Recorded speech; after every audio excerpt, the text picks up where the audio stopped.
J'avais décidé de ne plus souffrir en fait. Malheureusement de la pire façon. Je pris des médicaments. Des médicaments qu'on devrait prendre un comprimé par jour. Et moi j'avais pris plusieurs. Je vous dirai pas peut-être le nombre exact, mais c'était plus que 10. Je voulais plus vivre.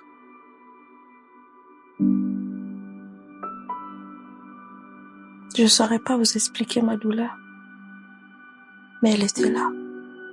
Ma souffrance, mais elle était là. J'étais désespérée.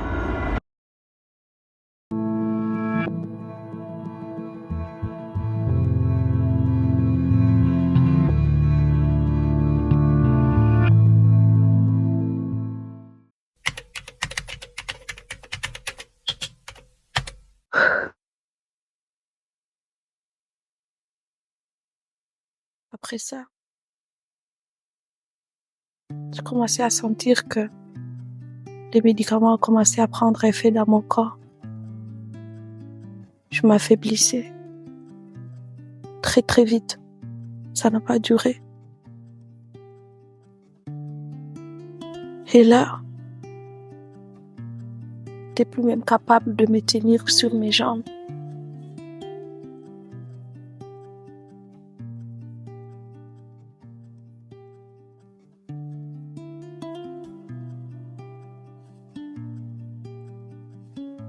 Et ce que j'avais fait,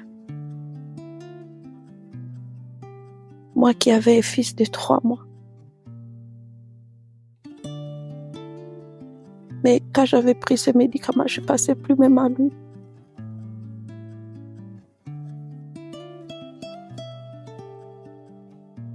Mais c'est là que je commençais à penser à lui.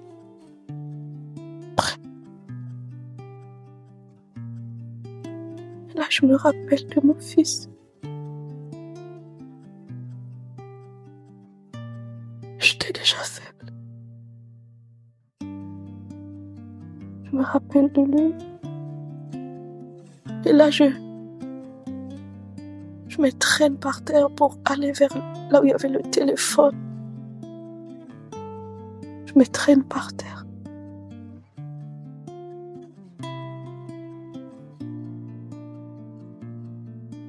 Là, je prends le téléphone. Je compose les 911. Je l'ai dit. Je venais prendre des médicaments, j'ai failli m'ôter la vie. Venez me chercher. Au moment où ils sont arrivés, je ne pouvais pas parler. Tout était devenu flou. Mais je pouvais entendre des voix autour de moi. Et c'est à l'intérieur de moi que je fais la prière. J'ai prié Dieu. J'ai dit, Jésus, pardonne-moi pour ce que je viens de faire. Ramène-moi.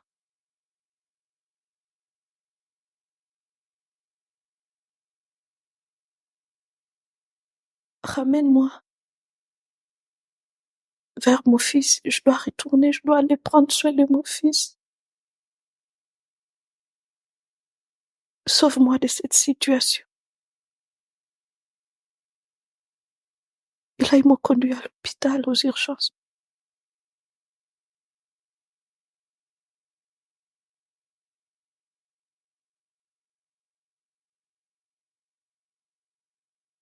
Ils ont fait ce qu'il fallait faire. Ils ont fait le lavage. Après, quand je suis revenue à la maison,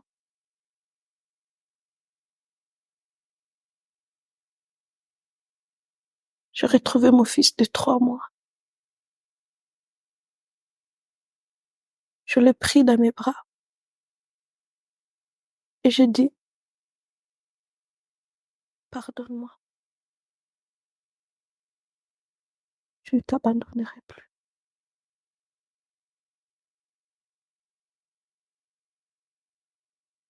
Pardonne-moi pour ce que j'ai fait. je me souviens avoir entré dans la salle de bain. Et là, je me suis croisée moi-même dans le miroir. Et j'étais effrayant. Mes yeux étaient effrayants. Mes yeux avaient changé de couleur. C'était un zombie, des zombies. Et c'est là que je me suis rendu compte, en fait, que je faillis mourir. L'effet des médicaments, les médicaments avaient comme transformé même la couleur de mes yeux. Je pouvais pas me regarder de fou.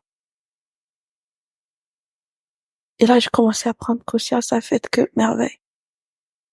Tu peux pas mourir pour quelqu'un. Tu peux pas mourir pour quelqu'un. Tu ne peux pas.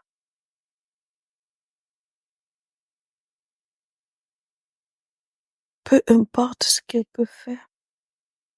Peu importe.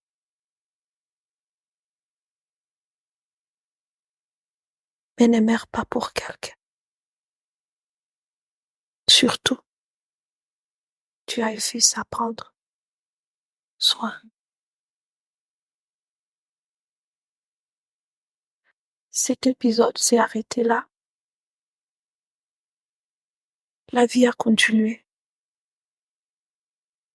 Et ça a pris encore une autre forme de va-et-vient. L'homme a commencé à partir de la maison, de nous laisser, moi et mon fils.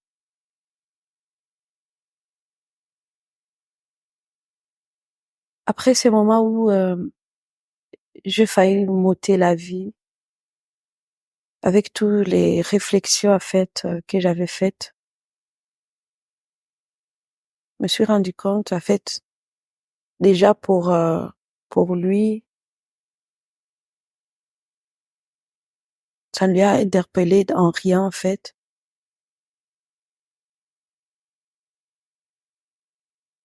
Pour lui, la vie était toujours comme il le voulait.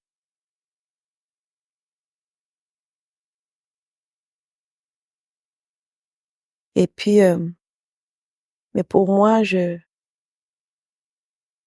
devrais remonter la pente. Déjà, me focaliser sur mon enfant. Parce que c'est pour lui que je me suis dit que tu dois vivre, tu dois être en forme pour lui, en fait. Je pense que le jour au jour, c'était comme ça que je commençais à vivre. En dépit de tout ce qui pouvait se passer, je me rappelais que mon enfant avait besoin de moi. Des mois se sont écoulés, mais dans le couple, les choses n'ont pas vraiment changé, sauf que ça commençait à être des va-et-vient, comme je dis, des va-et-vient. Un jour, je sortais de l'église, j'étais avec mon garçon, et là, j'entre dans l'appartement. Je trouve l'appartement à moitié vide. Tout est parti. Et je me suis demandé si j'étais vraiment sur, encore une fois, la planète où tout le monde vit, quoi. C'est comme, c'était des épisodes où tu te dis, je suis où? Est-ce que c'est la réalité? Est-ce que c'est vie? Il y avait, je, je touchais mon corps pour voir si j'étais bien réel, si c'était pas mon fantôme, en fait, qui était là. Eh bien, c'était ma réalité. Et là, je pleurais tous les larmes de mon corps. Il avait choisi de déménager, d'aller vivre ailleurs, m'abandonner avec ce petit garçon. Ça, c'était la première fois. Des semaines plus tard, parce que, en même temps, j'essayais toujours de le convaincre, de revenir. et que les choses changent. Et je priais, hein, priais vraiment beaucoup pour que la situation change, pour que Dieu le change. Je, je priais. Et lorsqu'il pouvait revenir, il allait revenir.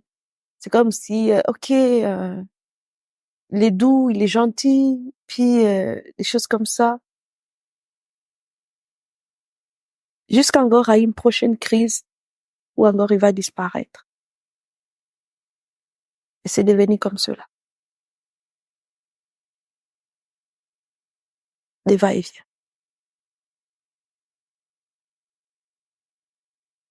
Et je devais rester là un petit peu tout seul de l'enfant. Et je me rappelle que dans ces périodes-là, genre, c'était une période où j'apprenais aussi l'anglais parce que c'était dans l'Ouest canadien où on parle plus anglais. Je devrais amener mon fils au service des gardes, crèche pour d'autres personnes. Puis je devrais me rendre à classe. Je n'avais pas de moyens de transport. Des fois, c'était l'hiver. Et je me souviens c'était une période d'hiver, une période, une période très, très, très difficile. Et des fois, je n'avais pas d'argent, que je devrais marcher dans ces moments-là. Mon bébé au dos, très, très froid, que je devrais prendre avec moi une grande couverture pour le protéger de ce froid-là. On peut se demander, ben, c'est au Canada, comment ça, tu n'avais pas d'argent? Ben, il y avait des moments où on n'a pas d'argent. Et que lorsqu'il vient de quitter, il te laisse comme ça. Et à l'époque, avec les attentes gouvernementales, je devrais d'abord dépendre de lui par rapport à l'immigration. Et lorsque j'avais commencé à entamer à faire de, des demandes d'assistance sociale, ces moments-là, tu dois attendre, mais tu es sans argent. Tu attends que qu'on puisse t'envoyer quelque chose. Mais ces moments, c'était très, très difficile. Je me rappelle qu'un jour, je suis allée parler à une conseillère à l'école que j'allais m'absenter, que je n'allais pas bien, qu'il m'a demandé qu'est-ce qui se passe. Parce que j'avais des difficultés de continuer à être allée à l'école à cause de ce stress, à cause de cette situation. Et que là, elle m'a posé la question si j'avais quelque chose à manger. Et c'était sûr que je n'avais même pas, notre frigo était vide. Et que si mon fils avait des habits de neige, et il n'avait même pas des habits de neige. Et je me souviens qu'elle m'avait donné deux tickets, en fait. Un ticket pour aller à un endroit pour aller prendre de la nourriture et un autre endroit pour aller prendre des habits de neige. Dans la journée, je suis d'abord allée chercher les habits de neige pour mon fils. Avec ce ticket-là, c'est comme c'était un grand endroit où il y avait beaucoup des habits que les gens avaient donnés pour des personnes qui n'ont pas de moyens, des sans-abri, des quoi. Et puis là, on te dit, bon, va choisir là-bas si tu trouves quelque chose. Alors, je suis allée choisir pour voir si je peux trouver un manteau pour mon fils, des choses comme ça. Et j'avais trouvé des trucs. Quand même, j'ai trouvé quelque chose. Et après, je suis allée avec ce ticket à un endroit pour voir si je devrais avoir la nourriture. Et là, j'entre dans cet endroit, en fait. Je pensais que c'était un endroit correct. Et j'entre dans cet endroit et puis je réalise, en fait, que c'est là où tous les sans-abri allaient manger, quoi. C'est à ce moment-là où la réalité encore te vient en face. Tu dis, waouh. Donc, c'est ça la vie que je suis en train de vivre. Et je peux vous dire que je priais toujours que les choses changent. J'espérais qu'il va changer, qu'il ne nous abandonnera plus comme ça. Et après, j'avais appris qu'il était parti en Afrique et je me rappelle que c'est ma mère qui m'avait appelé. Et là, j'étais surpris. Et Marie qui part en Afrique sans informer sa mère et qui va encore même se présenter à sa belle famille. Bien sûr que je n'avais jamais raconté quoi que ce soit à ma famille. Et là, ce jour-là, j'avais décidé de parler à ma mère pour dire, maman, ça ne va pas. Du coup, tu le vois même en Afrique, à ce moment. Mais il m'a même pas dit qu'il allait en Afrique. Et c'est là où je commençais à parler de ce que je vivais. Qu'il nous abandonnait. Sans manger.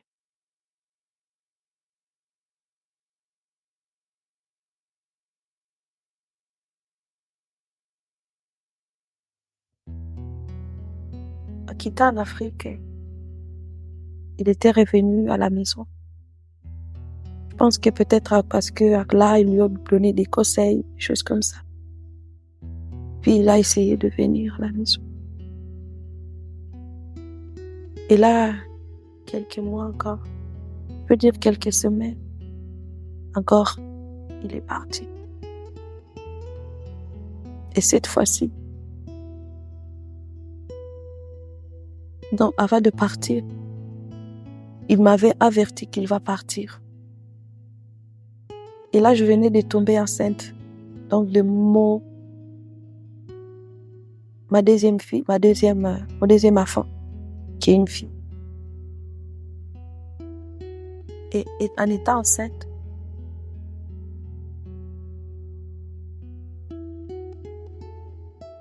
malgré tout, il m'informe qu'il va partir. Et qu'il a déjà trouvé un autre endroit. Et là, j'essaie de le supplier. Oh, parce que je n'ai pas su faire ceci. Je n'ai pas su faire comme il veut. Nanana. Ok, on peut arranger. En fait, pour lui, on ne pouvait pas arranger quoi que ce soit. Il partait.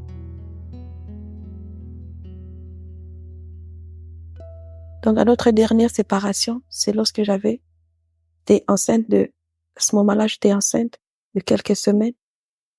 Et notre fils avait 2 ans. Venait d'avoir 2 ans.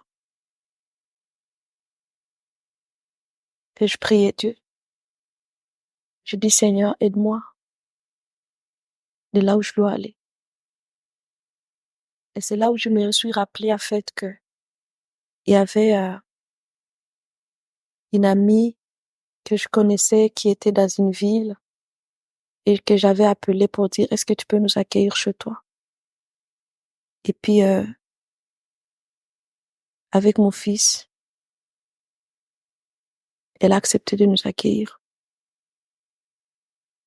Et quand même, comme j'étais toujours une personne quand même qui priait, et je le suis toujours, avant de quitter cette ville-là où je vivais avec cet homme, j'avais demandé à Dieu ce qu'il pensait que de ma décision de quitter cette ville-là. Et Dieu m'avait répondu par un songe. Dans ce songe-là, je me suis vue, en fait, tomber dans l'eau et transportée sur une autre rive. Et sur l'autre rive, il y avait quelqu'un qui m'attendait là. Je suis sortie de l'eau et quelqu'un qui m'attendait, qui m'a posé la question de savoir si c'était moi Merveille. Et j'ai dit oui. Et il m'a dit, on t'attendait. Lorsque je me suis réveillée, c'était comme la réponse que Dieu me disait. Quitte, va ailleurs.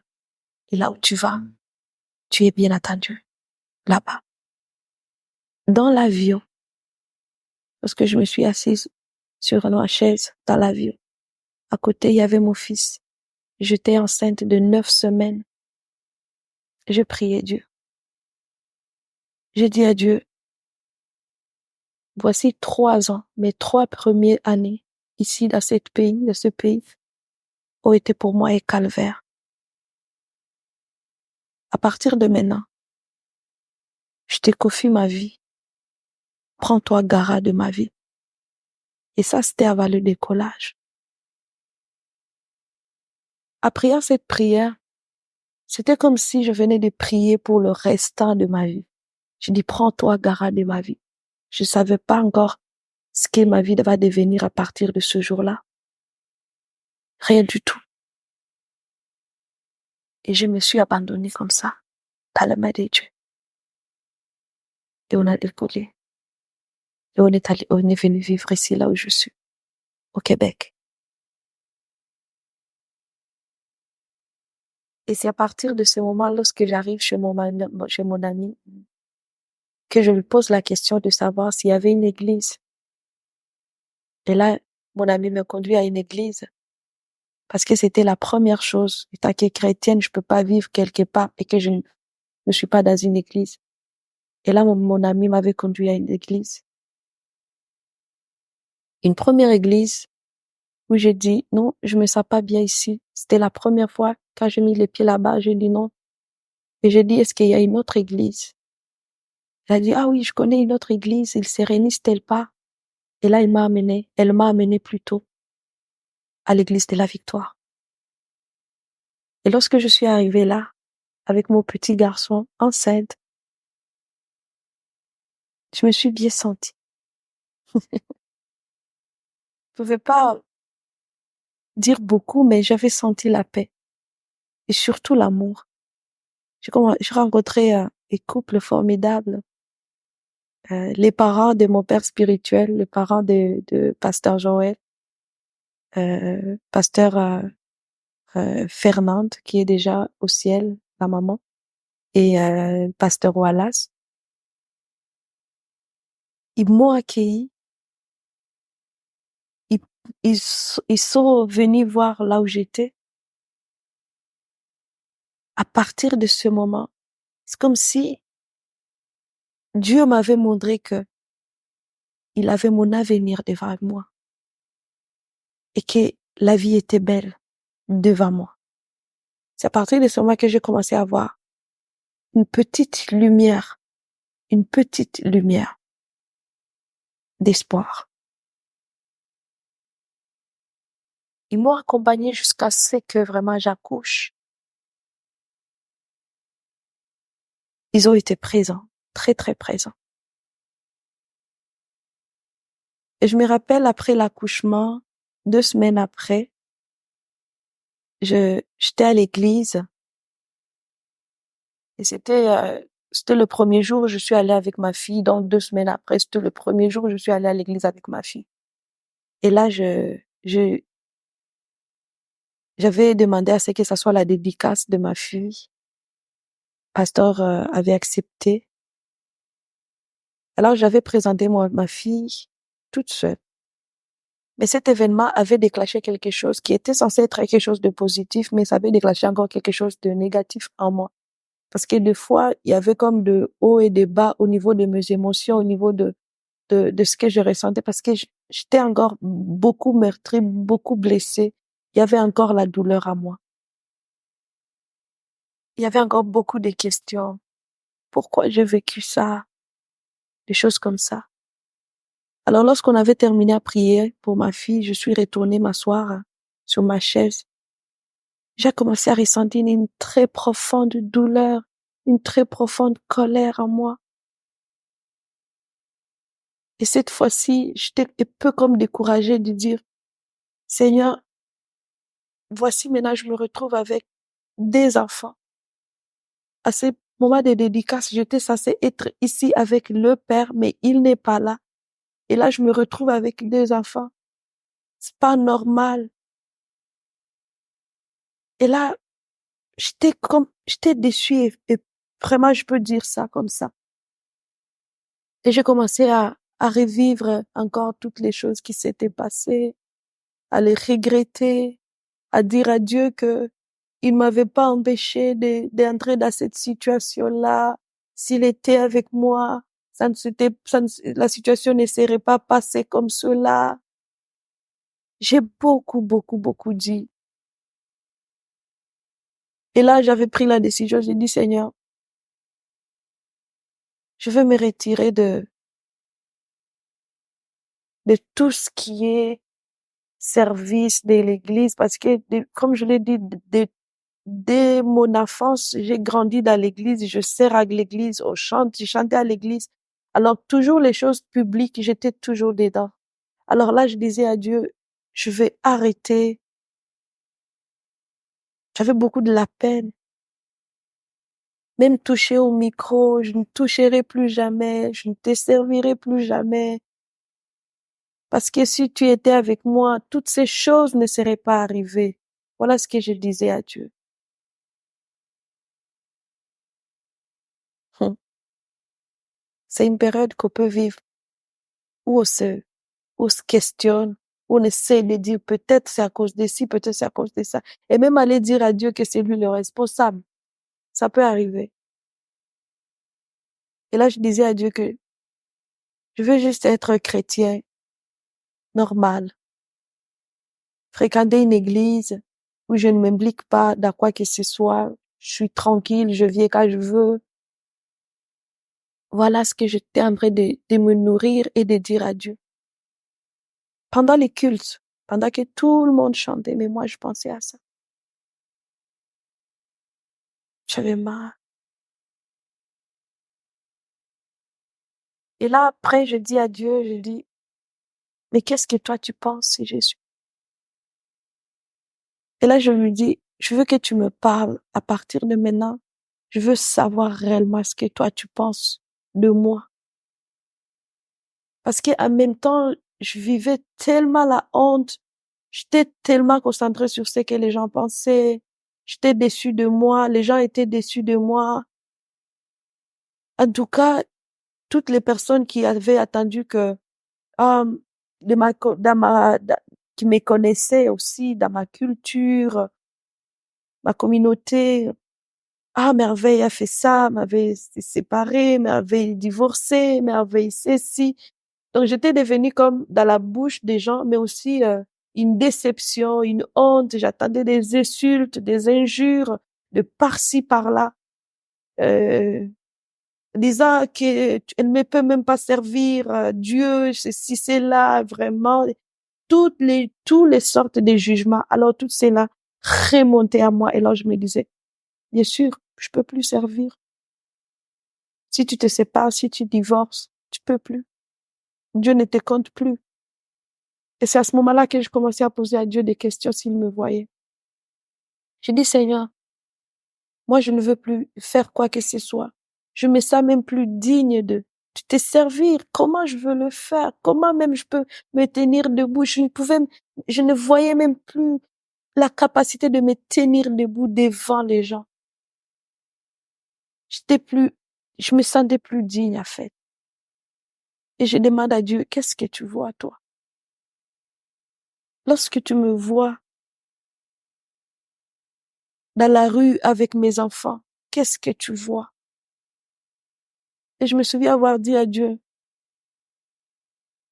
je vais pas lire la Bible parce que je sais des versets qui sont écrits disant, tu as un plan de bonheur pour moi, tu m'aimes, tu sais ceci. Je dis, je connais toutes ces choses, mais je veux que tu me parles différemment aujourd'hui. Si tu me dis d'où je viens, je peux te raconter d'où je viens. Mais si tu me dis où je vais, je sais pas où je vais. Mais il y a que toi qui peux me le dire. Et là, je dis à Dieu, je dis, je veux que je donne une proposition pour, de la façon qu'il peut me parler. Je me rappelle que le pasteur qui prêchait, et puis je lui dis, dévoile au pasteur ce que tu vois de moi, ce que tu penses de moi. Et il viendra me le dire. Et là, je dis, je vais retourner chez moi. Je te donne une semaine. Dans une semaine, je vais attendre ce coup de fil où le pasteur va m'appeler pour me dire, voici ce que tu lui as révélé par rapport à moi. Parce que c'est certainement, je savais plus qui j'étais. Peut-être, je pense que je ne savais même pas qui j'étais avant. Je savais pas mon identité. Je n'avais pas encore pris conscience de cette identité-là, de l'amour de Dieu.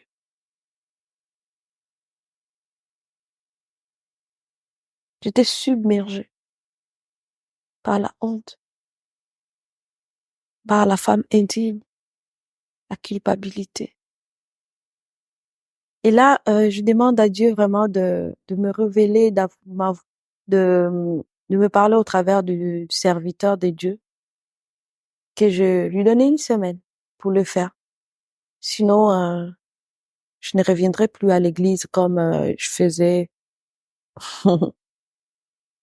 Vous savez quoi, Dieu, pour nous prouver combien il nous aime, il n'a pas besoin qu'on lui donne un timing. Non. Juste après le culte, à la fin du culte, je sortais de la porte, par la porte. Il y a un pasteur Wallace qui m'appelle, Papa Wallace. Il m'appelle, il me dit, Merveille, j'ai quelque chose à te partager. Il dit, j'ai un message pour toi. J'avais ma petite fille et puis mon garçon. Et puis il me dit, Dieu me dit de te dire qu'il t'aime. Il me regardait dans les yeux. Il dit de te dire qu'il t'aime et qu'il t'appelle à un grand ministère public. Quand j'ai écouté ce message, je savais ce que je venais de demander à Dieu. Quand j'étais assise, là, il y avait quelques minutes dans l'auditorium. Et là, direct, le message arrive. C'est pas le contenu qui m'avait vraiment impressionné ou ému à ce moment-là. Mais c'était plutôt le fait que Dieu m'avait écouté. Et là, j'ai dit, waouh! En fait, Dieu, quand je lui parlais, il écoutait. Il attendait ce que je disais. Les gouttes sautent au pays. Et à partir de ce moment-là, j'ai senti en moi une joie, comme si quelque chose venait de changer en moi. Et maintenant, je méditais à son message qui dit « Je t'aime ». J'étais assise dans cette chaise, je me sentais humiliée, je me sentais indigne, j'avais honte, je me sentais coupable. Mais Dieu, il me transmet ce message pour dire « Je t'aime ». Et troisièmement, il me dit, deuxièmement plutôt, il dit « Je t'appelle à un grand ministère public ». Tout ça, ça prenait toute la forme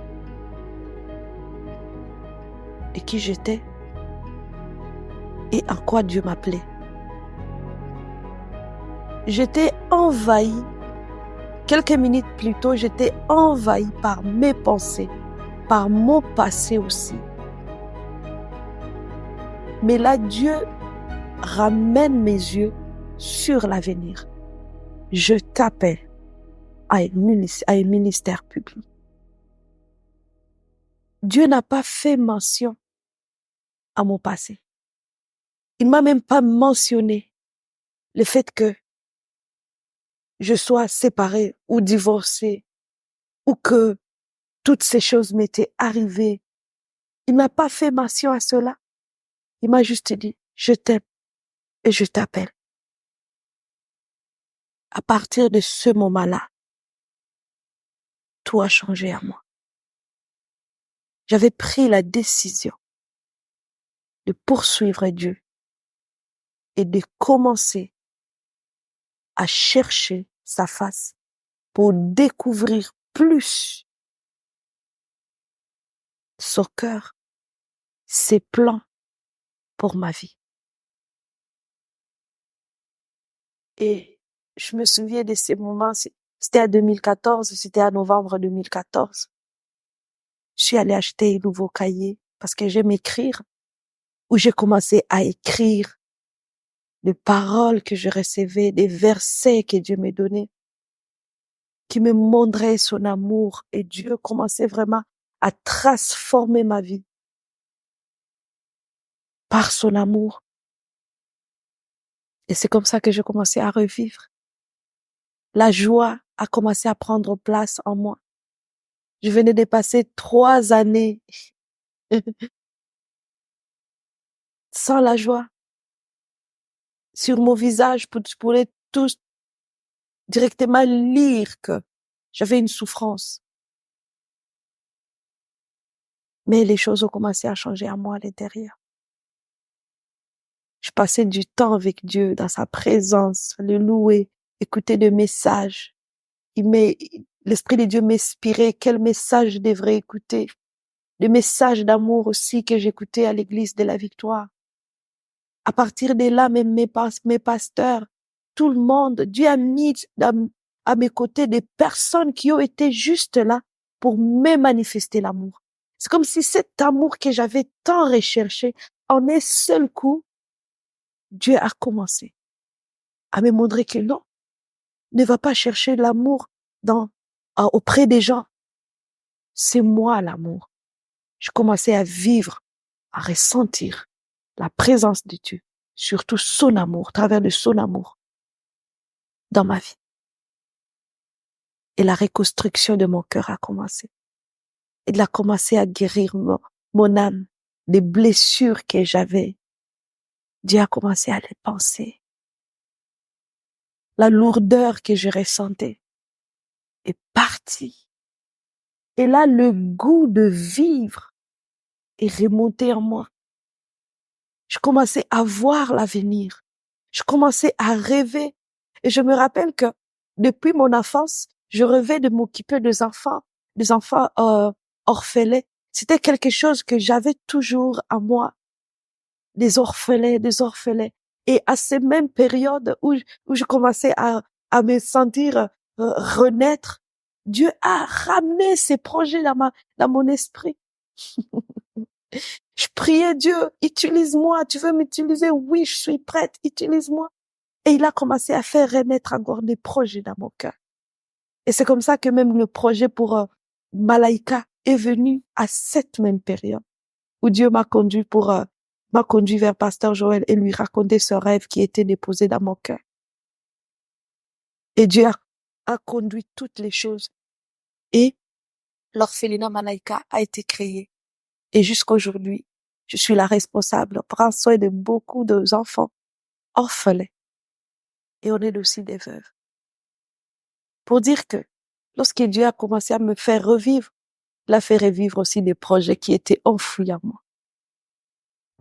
Et une autre chose que Dieu a fait.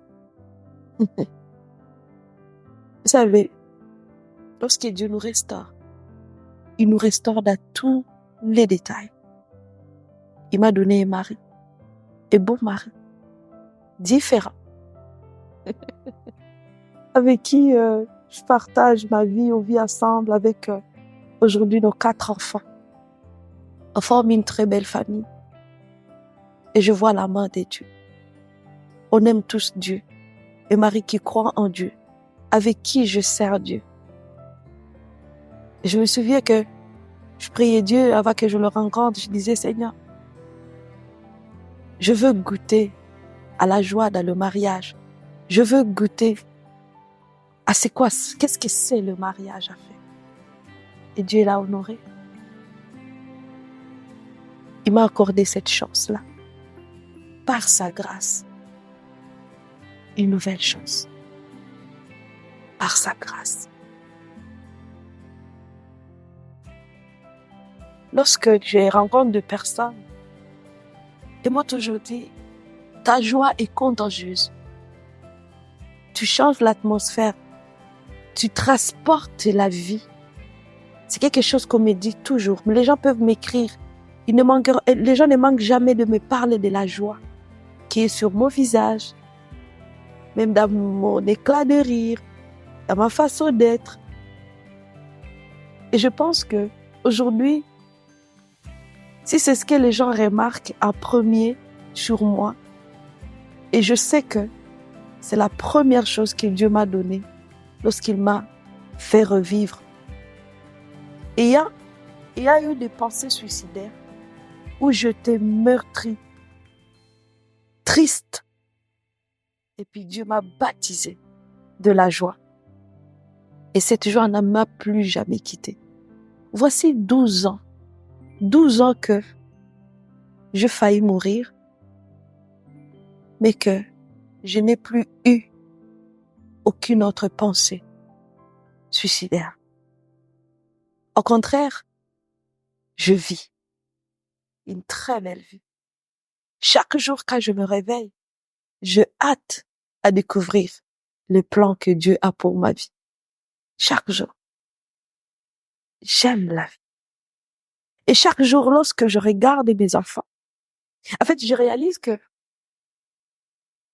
le diable, parce qu'il pénètre nos pensées, il nous chuchote des pensées. Il a voulu que je meure il y a 12 ans, parce qu'il voulait m'empêcher de connaître les merveilleux enfants que j'ai aujourd'hui, d'avoir ce beau mari, d'avoir cette belle vie que j'ai aujourd'hui. Quand je regarde mon petit garçon, qui à ce moment avait que 3 mois, lorsque je faillis mourir, lorsque je faillis m'ôter la vie. Aujourd'hui, il a 12 ans. Je le regarde. Et beau jeune homme, je vous dis, que j'aime beaucoup. Je me dis, merveille, regarde ce que tu aurais raté. Il est courageux. Il est intelligent. Il est merveilleux. Il est poli. Il est beau. Il joue au foot. Et il aime le Seigneur. Je suis émerveillée quand je le regarde. Et je remercie Dieu de m'avoir gardé malgré toutes ces épreuves. Je remercie Dieu. Je remercie Dieu pour ma famille. C'est le plus beau cadeau que Dieu m'a donné sur terre, qui me fait sourire.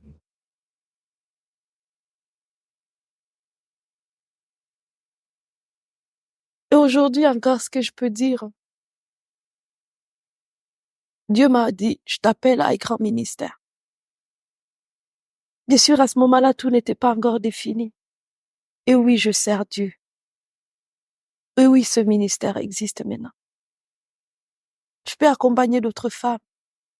Je peux leur dire combien Dieu les aime et Dieu veut du bien pour eux.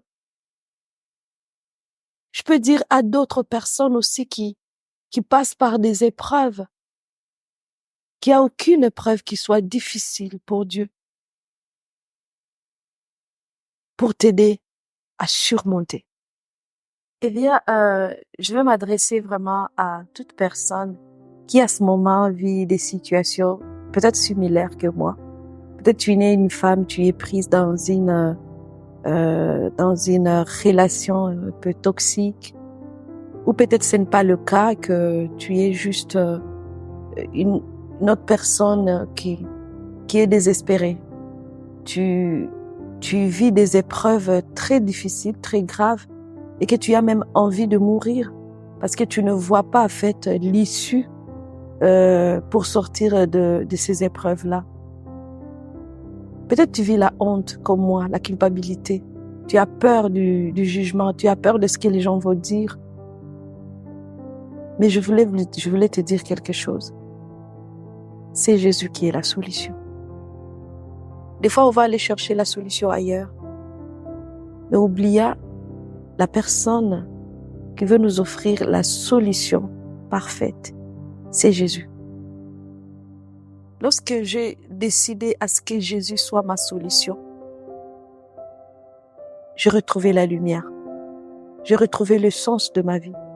J'ai retrouvé la joie de vivre. Ce qui est peut-être le cas pour toi. Tu n'as plus de joie de vivre. Peut-être que aussi, il peut t'arriver que tu peux dire, mais moi, Merveille, je ne pense pas m'ôter la vie. Mais je peux dire aussi qu'il y a plusieurs façons qu'on peut procéder pour se suicider. D'autres personnes vont se réfugier, par exemple, dans l'alcool. D'autres personnes vont se réfugier dans des drogues ou d'autres pratiques pour essayer d'atténuer la souffrance. Essayer même d'oublier. Mais à bout de compte, ça va toujours revenir à la surface. Mais je me rappelle de la parole que Jésus a dit à la femme samaritaine. Si quelqu'un boit à mon eau, il n'aura plus jamais soif. Lorsqu'on prend Jésus, on vient vers lui, on dit Jésus, j'ai besoin de toi. Aide-moi. Sa parole est tellement puissante qu'elle nous pénètre et on n'a plus soif. Il y a l'amour. Son amour va nous submerger jusqu'au point de nous faire oublier complètement. Pas que ça va revenir pour nous traumatiser encore. Mais son amour efface et nous donne la joie. Et surtout, on reçoit la guérison. J'aimerais vous proposer ce nouveau livre que je viens d'écrire qui s'appelle « Revivre, c'est possible ». Dans ce nouveau livre, je vous partage comment Jésus a fait dans ma vie et comment il peut faire aussi dans votre vie. Revivre, c'est possible, c'est une histoire de résurrection. C'est une histoire de ce que Jésus est capable de faire pour faire revivre toutes les choses qui sont mortes dans votre vie. C'est une étape où un processus de guérison, de reconstruction, de restauration. Sur la couverture, on peut lire, peut-être que vous n'arrivez pas à lire, mais c'est écrit de la femme brisée à la femme révolutionnaire. C'est ce que Jésus a fait de moi. J'étais cette femme brisée, mais Jésus a fait de moi une femme révolutionnaire. Révolutionnaire dans le sens où celle qui était brisée est devenue celle qui peut encore influencer et changer des vies autour d'elle. Et c'est ce que Jésus veut faire pour vous aussi. Alors, je vous invite à vous procurer de ce document. Il y a aussi un journal qui est derrière, qui vient avec. Dans ce journal, je t'amène plus profondément dans la méditation. Je te pose des questions auxquelles tu vas devoir répondre. Mais aussi, il y a des déclarations sur ton identité, de qui tu es en Jésus. Et ça va t'amener vraiment à aller plus profondément dans ton processus de guérison avec le Seigneur. Tout est inspiré de la parole de Dieu. Jésus me l'a inspiré pour toi, afin que toi tu puisses aussi guérir de la même manière qu'il a fait pour moi. Et vous pouvez vous le procurer sur le site de l'Église de la Victoire ou aussi sur le site, mon site, revivre-c'est-possible.com. Merci Merveille, merci beaucoup pour ton témoignage. Tu nous as bénis et je suis certaine que tu vas bénir encore des milliers de personnes. Mais j'aimerais que tu puisses conclure en offrant une prière pour les personnes qui traversent une situation similaire afin qu'elles puissent recevoir la grâce de Dieu que tu as reçue. Amen. Prions. Merci Jésus. Merci Papa, Dieu Père, pour ton amour, pour tout ce que tu fais dans nos vies.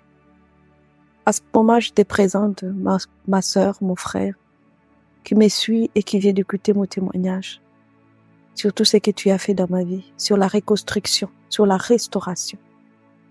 Aujourd'hui, je vis et je prie que tu lui accordes la grâce de revivre. Je prie que tu puisses guérir toutes les blessures qu'ils peuvent avoir dans leur cœur en ce moment.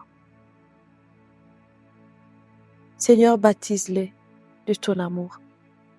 À ce moment même qu'ils ressentent ton amour dans leur cœur. Parce que ton amour, c'est la solution à tous nos problèmes. Merci pour tout ce que tu vas faire dans leur vie à partir de maintenant. Le cheminement et cette transformation glorieuse. C'est dans le nom de Jésus-Christ que je prie. Amen. Amen. Amen.